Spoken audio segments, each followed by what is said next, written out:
الحمد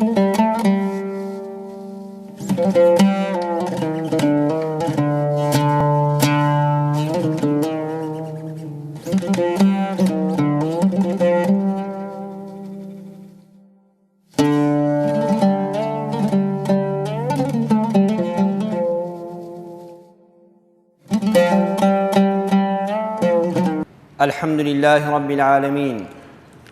والصلاة والسلام على خاتم الأنبياء والمرسلين سيدنا محمد وعلى آله وأصحابه أجمعين. ئیمانداران و خواناسانی بەڕێز، لە وتاری جومعەی ڕابردوودا باسی شوکرانەبژێری خوای پەروەردگارمان کرد. بەویستی خوای پەروەردگار لەم وتارەشدا لە ئەڵقەی دووەمی ئەو زنجیرە باسەدا لە خزمەت ئەو بابەتە گرنگەدا کە نیوەی ئیمانی ئینسانە. زانانی تەزکیەی نەفس دەفەرموون ئیمان دوو بەشە، خۆڕاگرتن لە کاتی موسیبەتدا و سەبرگرتن نیوەی ئیمانە. لە کاتی فەرەحی و خۆشیشدا ئینسان بوغڕا نەبێ و لە سنووری خۆی دەرنەچێ و خوای خۆی لە یاد نەکا و شوکرانەبژێری خوا بێ، نیوەی تری ئیمانەکەی تەواو دەبێ. زانایان فەرموویانە شوکرانەبژێری سێ پلەی هەیە، سێ دەرەجەی هەیە. دەرەجەی یەکەم کەلانی هەرە کەمیەتی ئەوەیە بزانی ئەم خۆشیە، ئەم خەڵاتە، ئەم هەبوونیە، ئەم بەختەوەریەی کە هەتا هی خوای پەروەردگارە، هەمووی بژێڕێەوە بۆ فەزلی خوا، نەڵێ ئەوە هی زیرەکی خۆم بوو. وەڵام من خۆم لە کاسبیدا خسرم لێی دەردەچێت، لە معاملە باش دەزانم، خیبرەم هەیە، ئەزمونم هەیە، تەجروبەم هەیە، لەشی خۆم ساغە و بە عەرەقی نێوچاوانی خۆم نان پەیدا دەکەم، لە بەردی ڕقا کولێرە دەردێنم. ئینسانی ئیماندار ئەم لەفزانەی بەدەمانایە، بەڵکو بە پێچەوانەوە دەڵێ هەرچی هەما، هەرچی هەما و خوا پێی بەختەوەرم پێی، پارەم، دینارم، دۆلارم، ماڵم، سامانم هەمووی خوایە فەزڵ و ڕەحمەتی تۆیە و بە دیاری پێت بەخشیوم. کەواتە خاڵی یەکەمی شوکرانەبژێری کەلانی هەرە کەمیەتی لە دڵەوە قەناعەتت وابێ و بە زوبان دەری ببڕی ئەوەی هەتەهی خوای پەروەردگارە، نەخیبرەی خۆت و نەعیلمی خۆت و نەزیرەکی خۆت دەوری تێدا نەبینیوە. خاڵی ناوەڕاست و دەرەجەی دووەمی شوکرانەبژێری ئەوەیە ئەو بەهرەی خوای گەورە بە تۆی بەخشیوە لە خزمەتی کەسانی ترا بەکاری بێنی. خوای گەورە بە هەر یەکێک لە ئێمە خۆشەویستانم بەهرە و خەڵاتێکی بەخشیوە. یەکەم جار شوکرانەبژێری خوا ئەوەیە نەفسی خۆت ئیستفادەی لێ بکە. ها کابرایەک هەبوو دەسەڵاتدار و پارەدار بێ، معقول نییە جلوبەرگەکەی شڕ بێ. کاتێک جلوبەرگێکی پاک و خاوێن و بۆن خۆش و ڕێک و پێک لە بەردەکەی، کاتێکیش سارەیەکی جوان و مواسەفات و ڕێک و پێکت پێ و گەشتێک و سەیرانێکی بە ئیسراحەت پێ دەکەی، ئەگەر وتت خوایە حەمد و سەنا بۆ تۆ ئەوە فەزڵی تۆیە لەگەڵ منا، خوا ئەمەی زۆر پێخۆشە. ئەوەی بەکارت هێناوە بۆ خۆت شوکرانەبژێریە. ئەمجا پاشان با ماڵ و منداڵەکەت ئیستفادەی لێ بکە. ئەگەر بە عەلاقەی دەستی پڕەوە گەڕایتەوە ماڵەوە، ماڵ و منداڵت ئاسوودە کرد، دڵی مناڵەکانت خۆش کرد، خێزانت ڕوت ڕۆژاڵ نەبوو، قەرزی دوکانەکانی لەسەر نەبوو، هەشت بوو، ئەوە خوای گەورە تۆی لە شوکرانەبژێران حساب کردووە. چونکە بەو ماڵ و سەروەت و بەو هەبوونەی کە هەتا خۆت خۆشحاڵ کرد، ژن و منداڵت خۆشحاڵ کرد، پاشان کە لێت زیاد بوو با خەڵکیش سوود لە بەهرەکەی تۆ وەرگرن. هەرچی خوا بەخشیوێتی با کەسانێک بەقەدەر توانای خۆت لێت بەهرەمەند بن. هیچ کەسیش نییە خۆشەویستان لەم دنیادا نەتوانێت لانی کەم چاکە لەگەڵ چەند کەسێکی دەوروبەریدا بکە. دەرەجەی بەرزی شوکرانەبژێری ئەوەیە کاتێک کە حەمد و سەنای خوات کرد، بڵێ خوایە ئەم حەمد و سەنایەش حەمد و سەنایەکەی دەوێت. وەڵڵی ئەوە فەزڵی تۆیە کە من تۆم ناسیەوە و توانیومە شوکرانەبژێریت بکەم. هەر وەختێ حەمد و سەنای خوات کرد، جارێش کەش حەمد و سەنای خوا لەسەر ئەوە بکەی کە هیدایەتی داوی و توانیتە شوکرانەبژێری پەروەردگارت بکەیت. بەڵێ ئیماندارانی بەڕێز، هەمیشە شوکری خوامان دەوێت لەو شتانەدا کە ڕۆژانە لە ژیانی عەمەلیماندا بەکاریان دێنین. هەمومان وا دەزانین کەوا ئەمانە شتێکی ڕۆتینن، بەڵام بە پێچەوانەوە وتاری جومعە بۆ ئەوەیە ئەمانەمان بەبیر بخاتەوە. ئەو شتەی کە ڕۆژانە تەعاملی لەگەڵا دەکەی و بەلاتەوە ئاساییە، بەڵام یەکێکە لە خەڵاتە هەرە گەورەکانی خوای پەروەردگار. بۆ نمونە دەگەڕێیتەوە بۆ ماڵی خۆت و لەم گەرمادا تینوتە کاتێکەوە پەرداخێک ئاوی سار دەخۆیتەوە بزانە چه خەڵاتێکی خوای گەورە لەم پەرداخە ئاوەدا بۆ تۆ هەیە ئەویش تینوێتیت شکا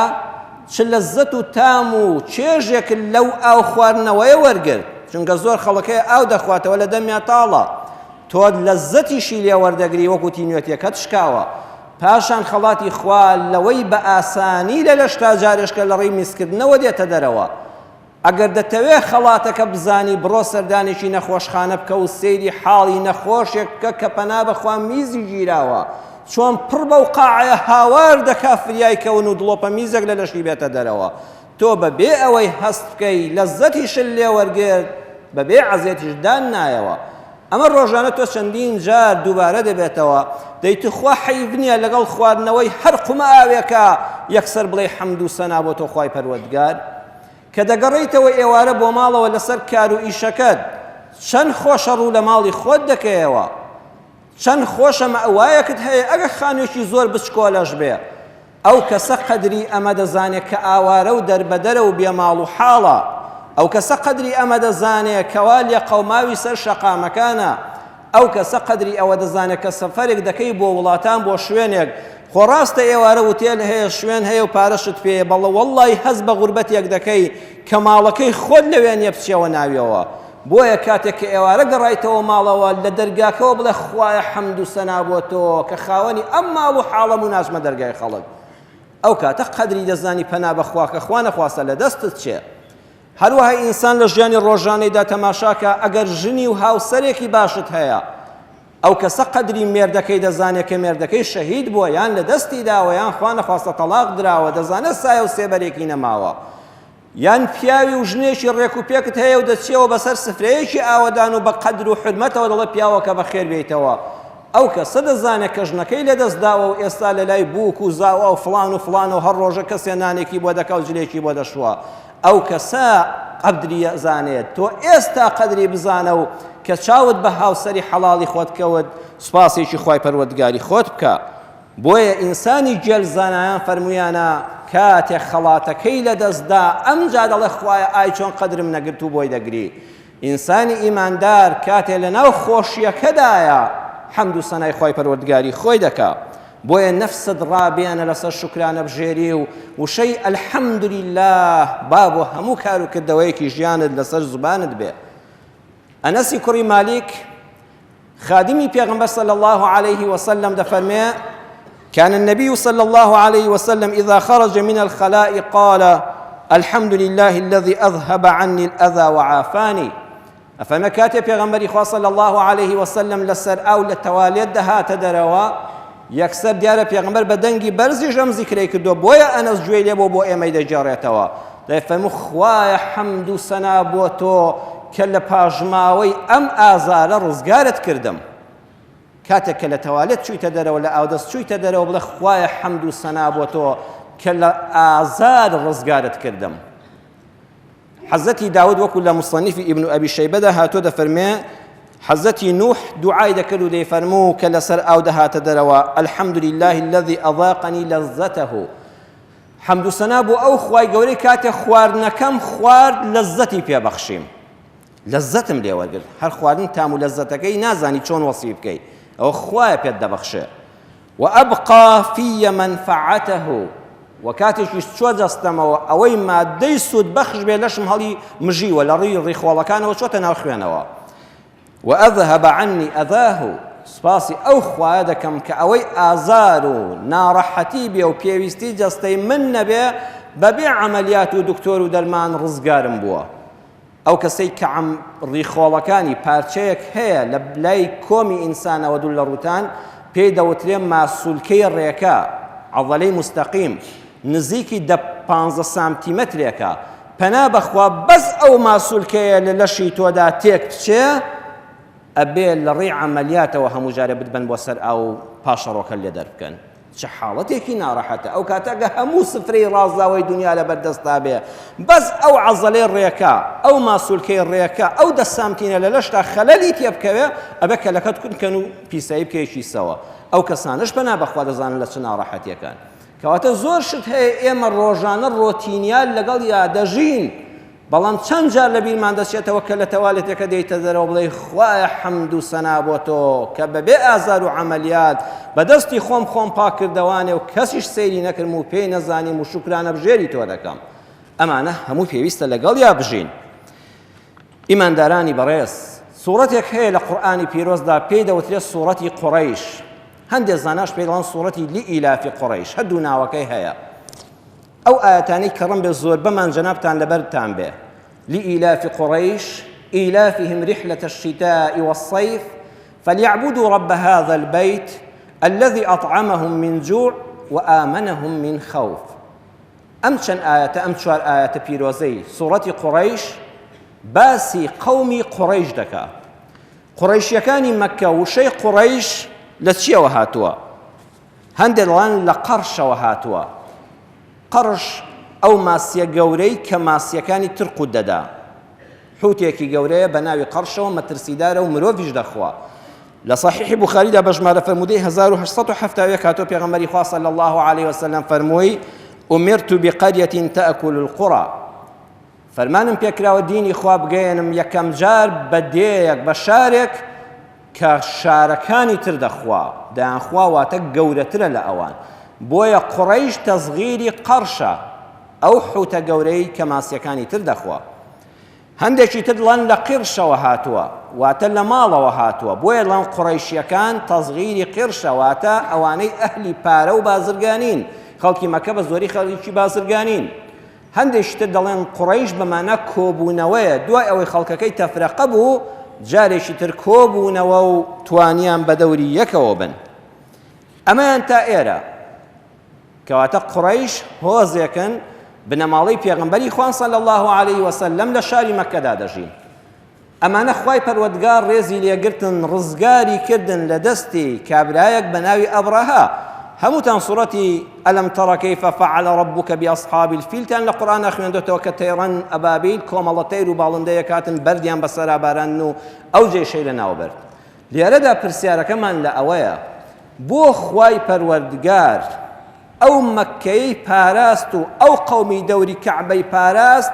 لە کاتێکا لە ناو خودی کەعبەدا 360 بت لە جگەر لە خوا دەپەرسترا. نەعوذ بالله 360 بت لە ناو کەعبە دەپەرسترا. پێغەمبەر صلی الله علیه و سلم لە فەتحی مەکە فڕێدانە دەرەوە. لەسەر چێوی سەفا بتێک دانرا بوو، لەسەر چێوی مەڕوە بتێک دانرا بوو، ئەوەی منداڵی بیویستە لەوەیان دەپاڕایەوە، ئەوەی شیفای نەخۆشی بیویستە لەوەیان دەپاڕایەوە. لە جیاتی خوا خەڵک بتی دەپەرست، کەچی خوا دیفاعی لێکردن. مانای ئاەتەکە لئیلافی قوڕەیش قەومەکە خەڵکەکە بزانن خوا لەبەر خاتری هۆگری قوڕەیش ئەبرەهە و جەماعەتە ستەمکارەکەی لەناوبەر. ئیلافهم رحلة الشتاء والصيف لەبەر هۆگریان بە گەشتی بازرگانی زستان بۆ یەمەن هاوینان بۆ وڵاتی شام. ئەم ئاەتانە کە جەناب دەیخوێنیەوە باشە خەڵکیش خۆ بازرگانی کردووە، بۆچی خوای گەورە باسی ئەوانە دەکات؟ و حەز دەکەم ئەوەش بڵێم زۆر کەسم بینی و لێی دەپرسم ئەو کچە جوانە ناوی چییە؟ ئەڵێ وەڵام مناڵە کچەکەم ناوە ئیلاف. ئیلاف بەمعنە هۆگر،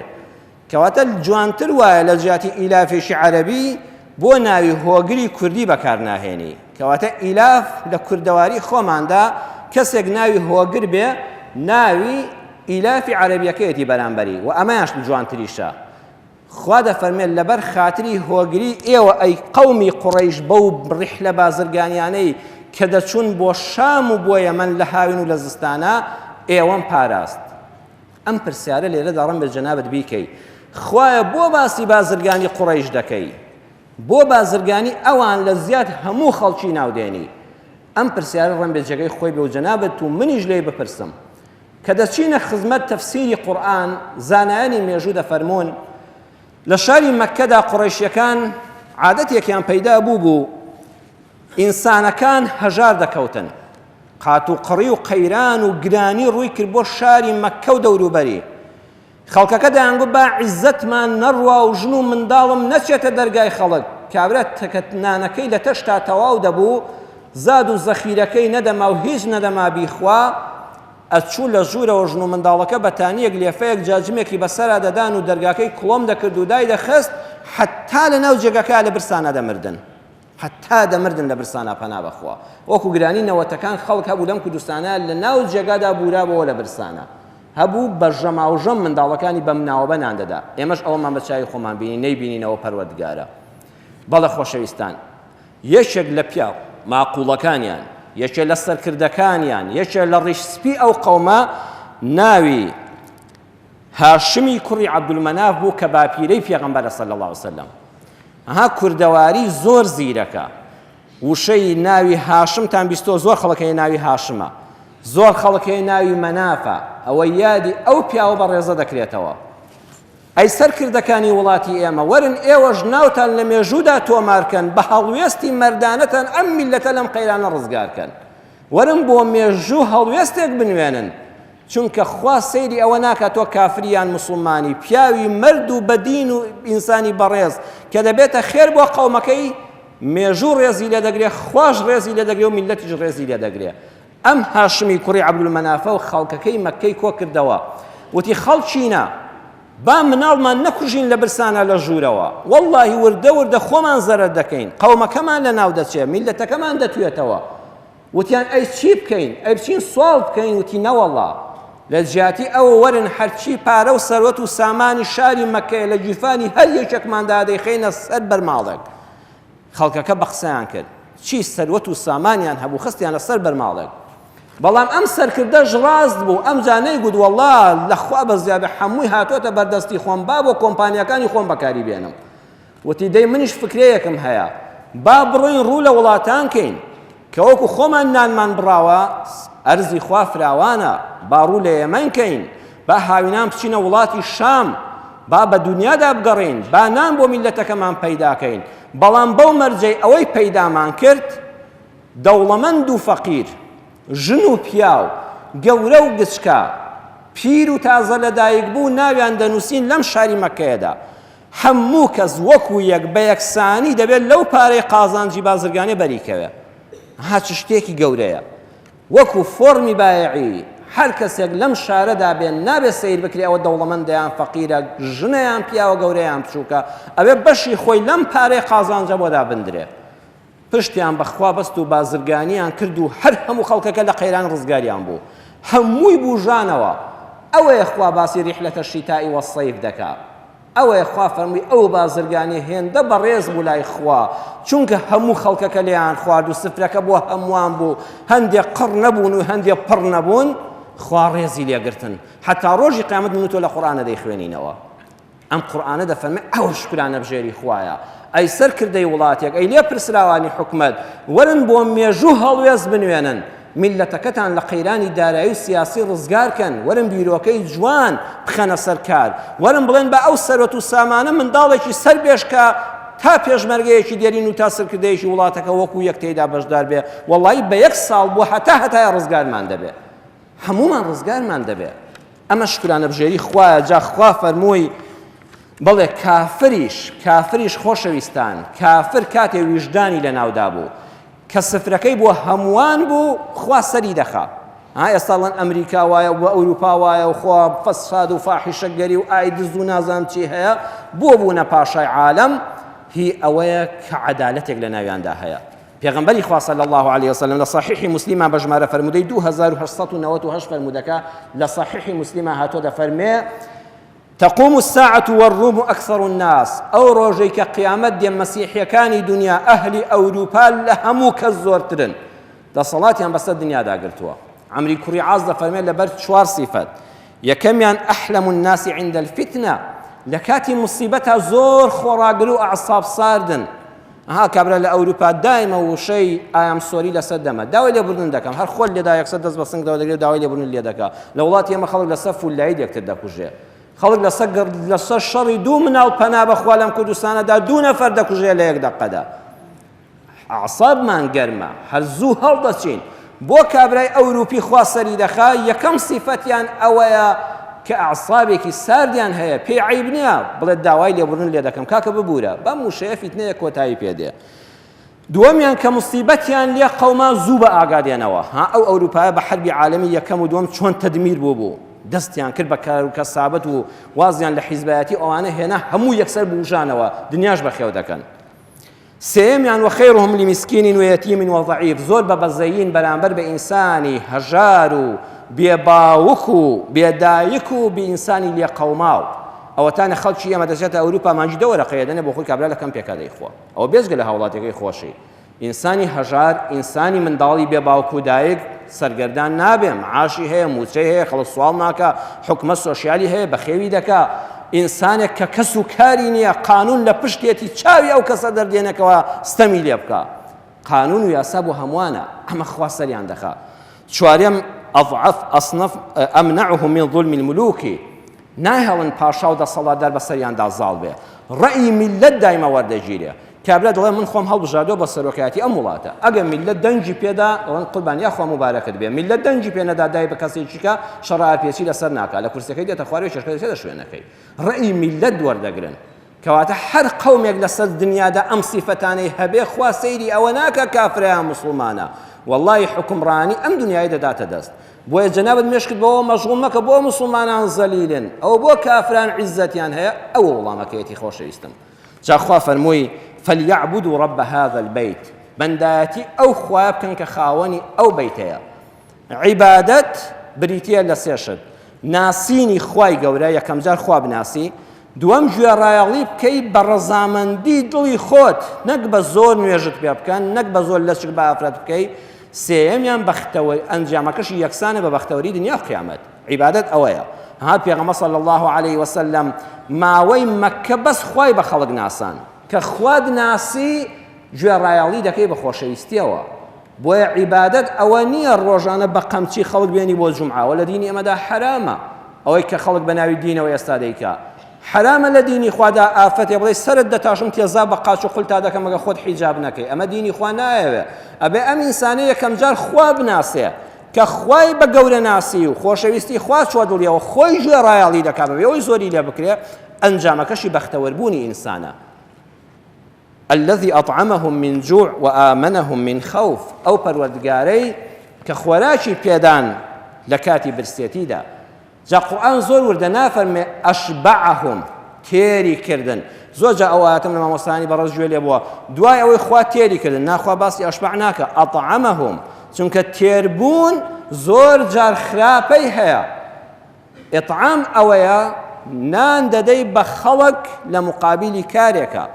وڵاتی ئێمە بەچی وێران بوو ئەم حکومەتە بەچی وا گەندەڵ بوو بەوە گەندەڵ بوو هەر عالەمی هێنا خانە نشینی کرد و بندیواری کرد و نانی پارەی خستە قورجەوە بۆی هەڵڕشت حتا لە دینی کرد لە دنیای کرد لە لادەی کرد لە فەلاحەتی کرد لە ئاژەڵداری کرد لە هەموو شتێکی کرد هەر پارە و دۆلاری بەگەروا دەکرد وەختێکیش لێی گرتەوە کابرا لە شاریش بوو لە لادێش بوو ها ئیشباع تێرکردن خراپە نەخێفێری کەسابەتی بکە بڵێ وەرە پارە دەخەمە بەردەستت گەنجەکە وەرە پرۆژەیەک پێشکەش کە بزانم چم سنعەتێک دەزانی تۆ لە وڵاتەیە منیش وەکو حکومەت پشتیوانی لێ دەکەم خوا دەفەرمێ ئەطعەمەهم نانی پێدان خۆراشی پێدان لە دوای چی لە برسێتی جا برسێتی وەکو چی وایە برسێتی وەکو نیشانەی ناو سیارە وایە کاتی حەماوەی سیارەکەت هەڵدەستێ سەیری ئیشارەتەکە دەکەی ئا پێت دەڵێ وریا بە ئاو لە سیارەکەتان نەماوە مەکینەکەت دەسووتێ برسێتیش ئەو ئیشارەتەی لەشی ئێمەیە پێت دەڵێ ئەی ئینسان سوتەمەنی لەشت کەم بۆتەوە بڕۆ بەنزینی تێکە ژەمێک نانی باش بخۆ ئەو برسێتیش بۆ خۆی ڕەحمەتە لە دوو ڕوەوە یەکەمیان جەستەت نافەوتێ جا سوبحان الله جەستەی ئینسان خوا وەکو سیارەش خەڵقی نەکردووە کە ئاوەکە وشک بوو مەکینەکەت دەسووتێ بەڵام ئەو وەختەی زۆرت برسیە هێشتا 20 سەعاتی کە دوای برسێتەکە دەژێی حتى ئەگە ترس دروست بوو سبحان الله کە ترسێکت بۆ ڕێدەکەوێ ناخواردن لەبیر دەچێتەوە چونکە خوا دەزانێت تۆ لەو ترسەدا فریای نان ناکەوی ها برسێتەکە لا دەبا ئەو خالقە چەند جوان ئەم جەستەی ئینسانی دروست کردووە پاشان برسێتی بریتیە لە نەقزی موادە غیزاییەکان لە ناو کەبەد و ژگەری ئینسانە ئەو وەختەی تۆ برسیتە بڕۆ فەحسی خوێن بکە خۆشەویستم خوێنەکەت یەک موادی نوقسان نییە خوێنی ناو دەمارەکانت چونکە گەن نوقسان بووە تووشی نەخۆشی خوێن دەبووی ئەوە جگەرتە مەغزەنەکە بەتاڵ بۆ داوا دەکا با مەغزەنت بەتاڵ نەبێ ئەوە پێمان دەڵێ ئەی ئینسان با گیرفان شتێکی تیا بمێنێ بۆ تەنگانە مەڵێ حتا دینارێکم پێ بمێنێ وەڵا کاسبی ناکەم نا با دایمە شتێکت لە ماڵەوە بمێنێ و کاسبی بکە با مەغزەنەکە خاڵی نەبێ الذي أطعمهم من جوع برسایەتیش بەرەکەتە لە ڕوویەکەوە وەڵڵاهی برسایەتی نەبوایە هیچ کەسێ لە ئێمە نرخی خواردن و لەزەتی خواردنی نەیەزانی توخوا خۆشەویستترین خواردن لە بەردەم تادا بندرێ بەتامترین ئێوارە کە چیتەوە برسین نەبووها بەلالوتێکەوە چەند کەوچکێکی لێدەی و نازانی چۆنی بخۆی ئەی ئەگە سەمونێکی وشک دەخۆی و برسیتە ئەی ئەڵەی چەند بە لەزەتە ئەم سەمونە و نانە وشکە واللهی لەزەتی لێ دەکەی کەواتە برسێتیش بۆ خۆی خەڵاتی خوایە بەڵام پەنا بەخوا نەبێتە برسێتیە کەنانت دەست نەکەوێت چونکە پێغەمبەر صلی الله عليه وسلم فەرمووی اللهم إني أعوذ بك من الجوع لسنن نسائی بەژمارە فەرموودەی 5373 هاتووە خوایە پەنات پێدەگرم لە برسێتی خوایە پەنات پێدەگرم لە برسێتیە کە نەتوانم نانم دەستکەوێت خوا لەوەیان بم پارێزە وآمنهم من خوف خوا دەفەرمێ شکری خوا بکەن لە دوای ترس ئەمینی کردنەوە کەواتە بوونی نان و ئازادی ئەم دوانە نان و ئازادی واجبە حکومەت بۆ میلەتی خۆی دابینیکە نانیشی بۆ دابینکە ئازادیشی بۆ دابینکە ئەگە تۆ تەواوی جەستەت پڕ بێ لە خۆراک و ماڵت پڕ بێ لە خۆشگوزەرانی ئازاد نەبووی هیچە بەڵام کاکە ئازادیش بی ئەگە برسی بووی هەر هیچە ئەم دوانە تەواوکەری یەکن لە قورئانە نان لەگەڵ ئازادی هەر میلەتێک نانی هەبێ و ئازادی هەبێ پێش دەکەوێ هەر ئینسانێکی تاگنانی هەبێ و ئازادی هەبێ بەختەوەر دەبێ ئەم دوانت نەبێ وڵاتت هەڵدەوەشێ ئەم دوانت نەبێ میلەت لێت هەڵدەستێ ئەم دوانت نەبێ وڵاتت سەرگەردان دەبێ کار بەدەستان وەرن لە قورئانەوە فێری مەنهەجی ژیان بن جا خۆشەویستان خوا فەرمووی رەب هذا البەیت خاوەنی ئەم بەیتە الله ئەکبەر کەعبەی پیرۆز چەند مبارەکە خوا پەنای دایە لای خۆی یان لە ئایەتێشکەدا دەفەرمێ أن طهر بيتي لسورة بقرة آية 125 ماڵەکەم خاوێن کەنەوە ماڵەکەم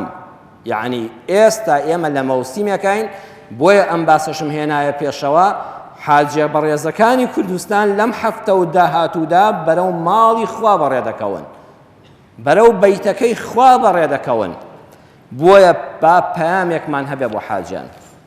هەرچە من بەندەوەکو خۆمەکو مەلایەک تا ئێستا حەجی ماڵی خوام نەکردو عومرەشم نەکردووە ڕەمێ خەڵکێک بڵێ بۆ وەڵامەکەی ئەوە بووە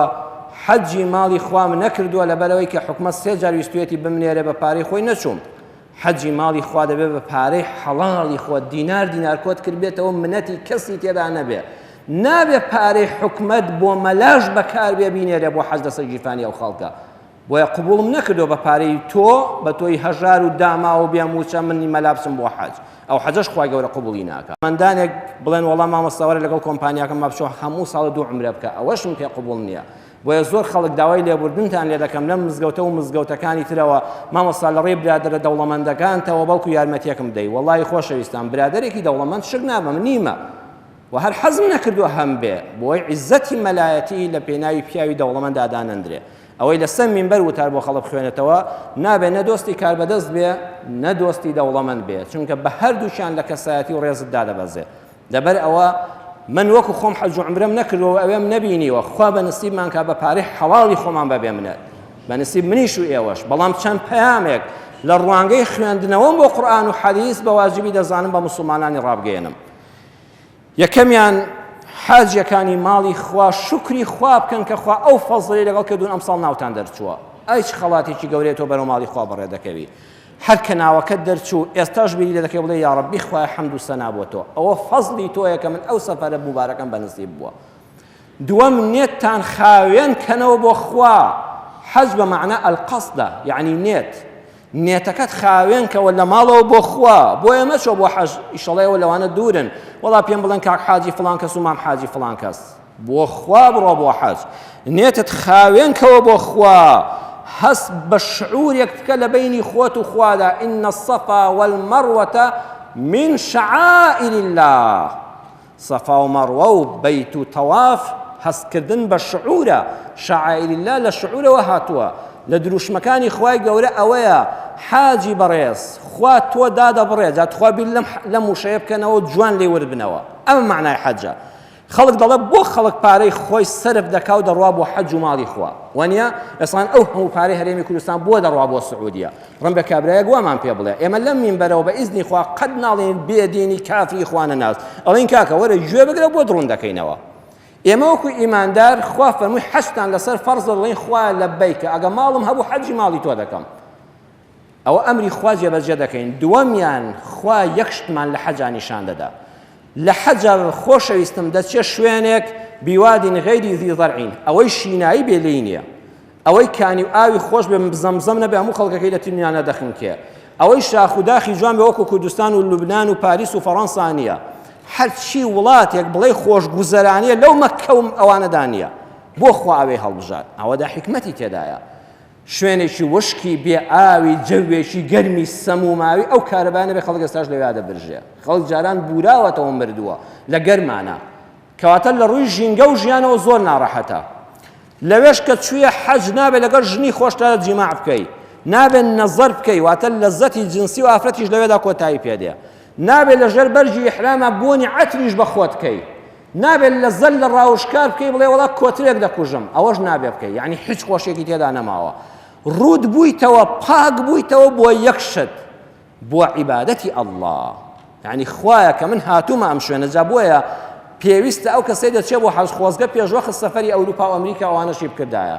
لوبنان و شوێنە خۆشەکان و دەریاکانی دنیاش و میسریشی ببینایە، بۆ ئەوەی یەک شت بۆ ئینسان دەرکەوێ. ئەی مرۆڤ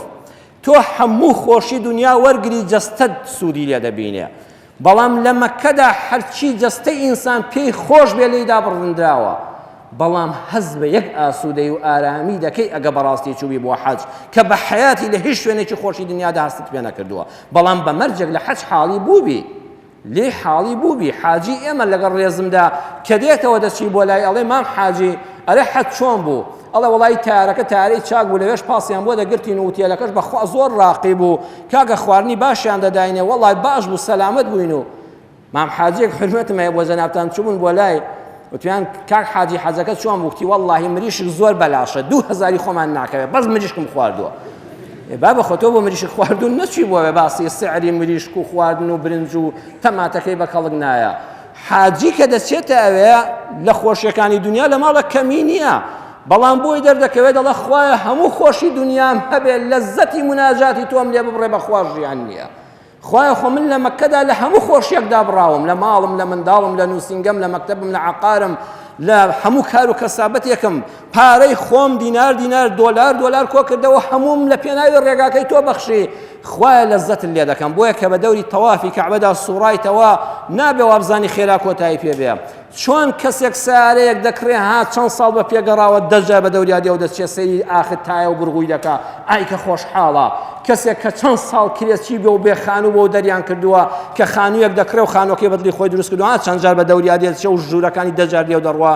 تەوافی کەعبە ئاوا بکەی بڵێ خوایە ئاوا بە مشتاقی بە دەور تا دەسوڕێمەوە بە دەوری ماڵەکەتە. کە سەعی سەفا و مەروەت کرد وەکو کەس شتێکی لێ بزر بوو بێ، وەکو هاجرە کە ئاوی بۆ ئیسماعیل لێ بزر بوو، ئەوەندە بە مشتاقیەوە بەرەو لای خوا ڕاکەی، دڵت بکڵێ، چاوت فرمێسک بڕێژێ، وەڵڵاهی گەهاتیەوە ڕوحت پا دەبێتەوە ڕوح.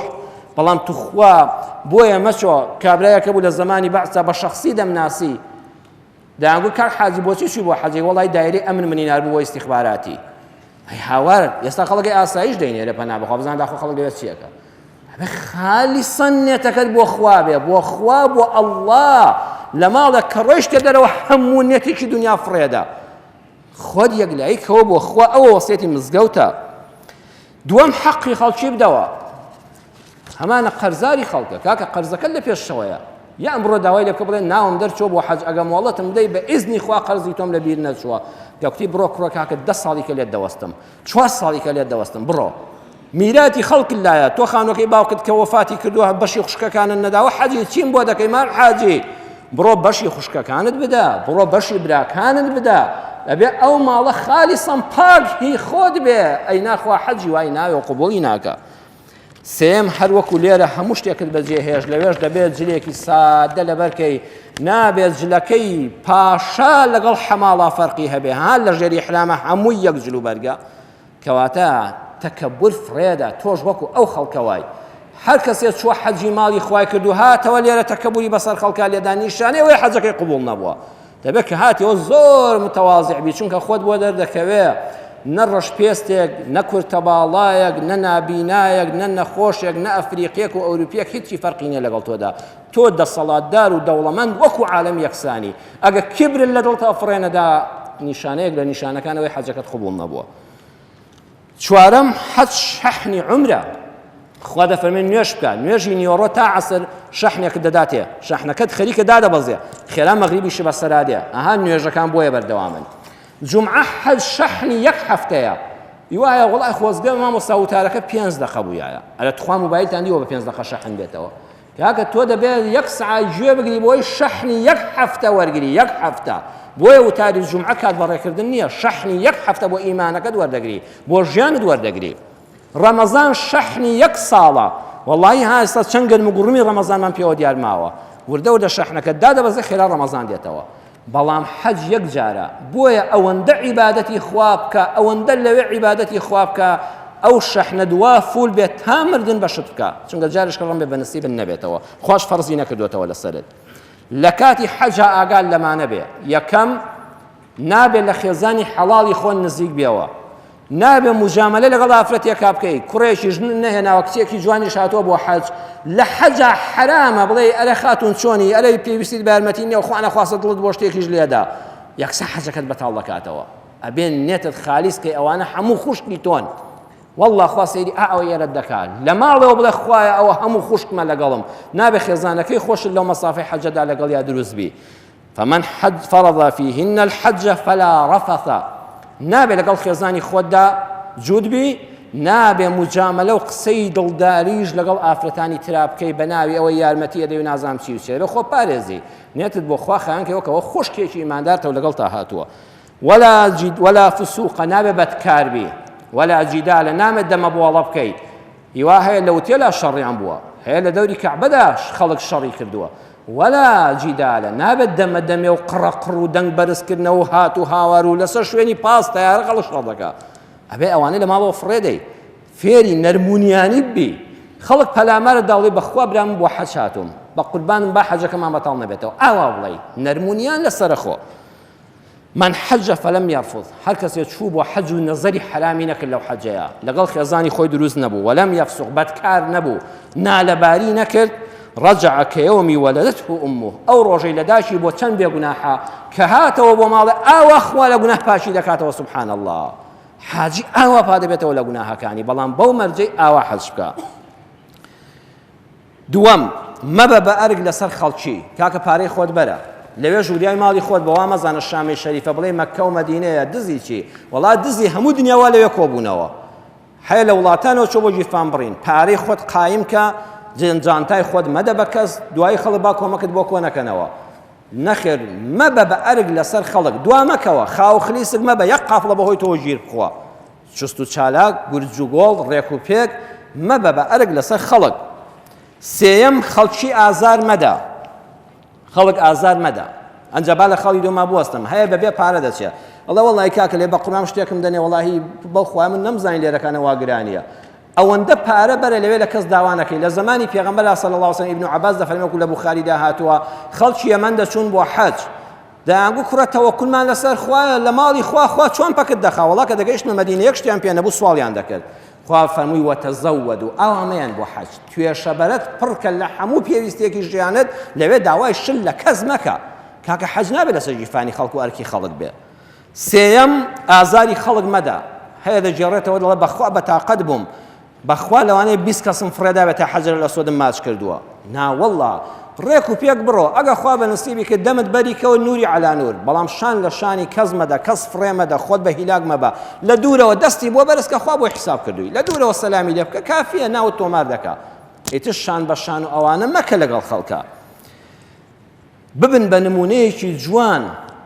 کوردێکی وانی شاندان بڵێن ئەشهەدو بیللا ئەم کوردانە نمونەی ئەخلاقی بەرزن هەیە دەچێت لەبەر دەمی مزگەوتی پێغەمبەر صلی الله علیه و سلم لەبەر دەرگاکەیان نوێژ دەکات هەیە لەبەر دەمی دەرگای کەعبەیان نوێژ دەکات شوێنێک نوێژ مەکە کە خەڵک بەبەرتەمدا بێ و گوناهبار بێ خۆت پارێزە لەوەی ئیزدیحام بەهۆی تۆ دروست بێ خەڵک ئازار مەدە خۆت بە بازار و شتکڕینەوە مەشغوڵ مەکە هیوای لە وڵات 5 ڕۆژ چوم هەتا سێ شوات تەسبیح حەشکاوم کڕیوە کاکە دڵت بە چی خۆشە ئەو کڵاوە سپی کە حاجی دەیهێنێتەوە ئەزان لەکوێ دروست کراوە لە سینی کۆمۆنیستی داما و دروست کراوە لەوانەیە کابرا مەشکەی عەرەقی لەسەر خوار بێتەوە تا ئەو کڵاوە سپی دووریوە خۆ لە سعودیە دروست نەکراوە ئەو شتانە هەر لێرە بکڕەوە خەڵکی وەڵڵی دیاری حەجیش خۆزگە کۆتایی پێت هەیە لە وڵاتی ئێمە کاکە ئێستا لادەیەکی جاران نییە کابرا 6 خزم و دناسیایی خۆی هەبێ معقولە شارێکی وەکو ئێرە تۆ 2-3 کەس دەناسی و دیاری بۆ هەمووی بێنی ئەگە بۆشە نەبەر عیبداربی لەبەرەوە خۆت بە بازاڕەوە مەشغوڵ مەکە تۆ توجار نیشی بۆ تیجارەت لە جیاتیەوە نوێژێک بکە کات بە فیڕۆمەدا یەک نوێژ لە حەرەمی مەکە 100,000 نوێژی ئەم مزگەوتە خێری هەیە یەک نوێژ 100,000 نوێژ ئای چ بەرەکەتێکە حەیف نییە توخوا کاتت بە فیڕۆ بدەیت تێکەڵاو بە خەڵکی مەکە لەو تێلا مەمێنەوە بۆ مناقەشەی سیاسی لە کوردستان چی بۆ تەلەفۆن بکەی تەلەفۆنی کردۆ کابرا ئەرێ ئەڵقەکە گەیشتۆ دەکوێ نابێت بابێت تازە بیرت لای ئەڵقەبی یەک نوێژ زیاتر بکە خۆتی بۆ یەکلاییکەوە هەوڵ بدە بەشتی لابەلاوە خۆت خەریک مەکەی یەک نوێژێک بە 100,000 نوێژی ئەم مزگەوتە حەیف نییە کاتت بەشتی سترەوە بە فیڕۆ بدەیت شەشەم لە مەدینەی مبارەکدا لە مەدینەی پرشنگداری پێغەمبەر صلی الله عليه وسلم نوێنەری ئێمەی مسلمانی کورد بن چۆ بە ئاراستەی قەبرەکەی پێغەمبەر صلی الله عليه وسلم بڵێ سەلامی خوا لێبێ ئەی پێغەمبەری خوا صلی الله عليه وسلم والله وا سەلامی لێ بکە وا یەقینت هەبێ کە پێغەمبەری خوا یەکسەر جوابت دەداتەوە بڵێ ئۆخەی ئەو ئاواتەم هاتە جێگا و منیش بێمە خزمەتت وەکو ئەسحابی پێغەمبەر صلی الله عليه وسلم سەلامی خوا لە ڕوحی هەمیشە زیندوت ئەی سەردار و سالاری ئەم دینە سەلامی خوا لێبێ سەلامی میلەتی کوردی مسلمانە لە کوردستانەوە لێبێ قەرزارمان بن حاجەکانی کوردستان کە سەلامی ئێمە بە پێغەمبەری خوا صلی الله عليه وسلم نەگەێنن سلام لإمام أبو بكر بكا سلام لإمام عمر فاروق عادل إسلام قبل خواي عدالتش بخينا وكردستان وكو زمان إمام عمر دعاء بكا أم صلاوات زور ليدا لو حيف الدمت بيقو شبروا إلا لا اللهم صل على سيدنا محمد زياتر يقنيش لمزقوتي بيغمبر في رونا دي چونك بقدر 1000 نيجي أم مزقوت خيري هيا خود بشتي لها بلاوة خريق نكي فرصتك زيارين بوتو کۆتایی قسەکانمان ئەی حاجیانی کورد یەکەم دوعا بۆ کورد و کوردستان بکەن توخوا ئەم هەرێمە لەناو ئاگرایە ئەم بەشە ئەمینەی کوردستان ماوە دوعای ئێوەی حاجی قبوڵە پێغەمبەر صلی الله عليه وسلم کە ئیمامی عومەر لە مەکەوە چوو لە مەدینەوە چوو بۆ مەککە بۆ حەج فەرمووی عومەری برام لە دوعاکانت بێبەشمان نەکەی پێغەمبەر صلی الله عليه وسلم بە ئیمامی عومەری فەرموو یعنی سنەتە بە حاجی بڵێ لە دوعاکانت بێبەشم مەکە دعا بۆ تاک بە تاکمان بکەن بەعام دعا بۆ کوردستان بکەن بڵێ خوایە ئەم پارچە ئەمینەی کوردستان پارێزی دعا بۆ هێزی پێشمەرگە بکەن بڵێ خوایە ئەو پێشمەرگانە ڕۆڵەی ئەم میلەتە مسلمانە خوایە بیان پارێزی دعا بۆ ئاسایش و پۆلیسی ئەم کوردستانە بکە بڵێ خوایە بە ئەخلاق و ڕەوشت و دڵپاک و دایان پاکیان کەی بۆی ئەمن و ئەمانی ناوخۆی کوردستانەکەمان پارێزن بڵێ خوایە کە ڕۆیشتمەوە کوردستانەکەم شەڕی تێ نەکەوت بێ دعا بکەن بۆ ئاشتی کە ئەم نالەبارانەی کوردستان کە هەموو حیزبەکان یەکیان لە یەکیان نالەبارترن ئەگەر لەبار بوو نایەکیان تەنەزولی بۆ یەکیان دەکرد بڵێ خوایە لەبار و سالار و سەنگین و بە حورمەتیان کەی هەڵوێستێک بنێنەوە کە چوومەوە بۆ کوردستان ئاشتێکی سیاسی لە کوردستانە بەرقەرار بوو بێ و خوایە ئەو میلەتە دڵخۆش بێ بە تەبایی ناو وڵاتەکەم بەڵێ دوعا بکەن بۆ ئەم خاکە بە ئیزنی خوای گەورە دوعای ئێوە گیرایە دووەمیان جلی کوردی لەبەرکەن من هەمیشە لەگەڵەوەدام ئینسان ئازادە چ جلو بەرجێک لەبەر دەکات لە سنووری شەرعە ئازادە چ ڕەنگێک چ جلو بەرجێک چۆن لەبەر دەکەی بەڵام لەوێدا لە ماڵی خوادا تو خوا جزداشە لەبەر مەکەن جلی کوردی خۆمان جلی مرادخانی و کەتافی لەبەرکەن با بزانن ئێوەش میلەتێکن وەکو میلەتانی دنیا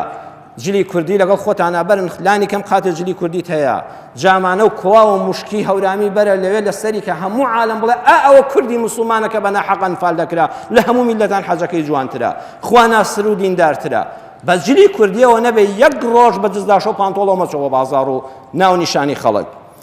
سێم ئاڵای کوردستان با بەیەخەتەوە بێ لەسەر دڵت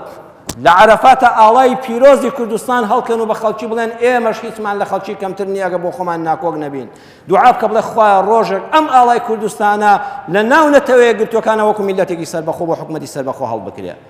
ئاڵای کوردستان پێوە بێ و شانازیش بە نەتەوەبوونی خۆتەوە بکە نیشانیشی بدەم من کوردێکی مسلمانم ئەوانەی بە ناوی بێدینیەوە تەمسیلی کوردەکەن حاشا نوێنەری کورد نین ئەوە ئێمە نوێنەرانی کوردی مسلمانین لە ماڵی خوادا بە لۆگۆ ئاڵای کوردستان و میلەتی کوردەوە ئێمە میلەتێکی دیندار و خواپەرست و خواناسین داواکارم خوای پەروەردگار بە ڕەحمەت و میهرەبانی خۆت یا ڕەبی خوای لە شکرانە بژێران حیسابمان کەی خوایە زمانمان بەس شکری تۆ ڕابێ و بە وشەیە الحەمدولله پاراوە بێ یا ڕەبی خوای ئەو خەڵاتانەی پێت بەخشیوین خوایە بۆمان زیاد کەی و لێمان کەم نەکەیەوە خوایە خەڵاتەکانی کە پێت بەخشیوین حتا مردن لەگەڵمان نابن بۆمان زیاد کەی و لێمان کەم نەکەیەوە لە گرانی گەورە ڕزگارت کردین خوا ئەم قەیرانشمان بەسەرا تێپەڕێ و جارش کە دەرگای ڕزق و ڕۆزی لەم میلەتە بکرێتەوە ناعەدالەتی بار بکا و دەرگای عەدالەت و خواناسی لەم میلەتە بکرێتەوە خوایە ئاشتی و تەبایی بخێن نێوان لایەنە سیاسیەکانی کوردستانەوە ئەم میلەتە بە تەبایی و بە خۆشەویستی بەیەکەوە بژی لەبەر چاوی یەکتری ناشرین نەبین برابین تەبابین خۆشەویستی ناو یەک بین ڕوو لە تۆ بین یا الله ئەوەی نەخۆشە شیفای بدەی یا شافی ئەوەی نەخۆشە شیفای بدەی ئەوەی گرفتارە ڕزگاری کەی ئەوەی دڵبەخەمە دڵخۆشی کەی ئەوەی مناڵی نێ پێی ببەخشی ئەوەی ئەولادی هەیە خوایە بۆی ساڵحکەی ئەوەی گرفتی خێزانی هەیە یا ئەرحەم الراحمین بۆی چارەسەرکەی داوا لێ دەکەم خوایە ئەم حاجیانەی کوردستان دەڕۆن بە ساغ و سەلامەتی دڵخۆشیەوە بڕۆن حەجیان قبول بێ دوعام بۆ خوان و بۆ ئێمە بۆ خەڵکی کوردستان قبول بێ بە ساغ و سەلامەتی دڵخۆشی بۆ کوردستانێکی پڕ لە ئاشتی بگەڕێنەوە یا الله نەمان مرێنی هەتا حەجەکەی ماڵی خۆتمان بە حەواڵی بەنسیب دەکەی یا الله نەمان مرێنی هەتا بە پارەی حەڵاڵی خۆمان بێ منەت خوای گیان حەجی ماڵی خۆتمان بەنسیب دەکەی بە دیداری مەرقەدی ڕەسوول الله شادمان دەکەی خوا لە ڕۆژی قیامەتیشا بە شەفاعەتی پێغەمبەر شادمان کەی ئامین ئامین والحەمد لله رب العالمین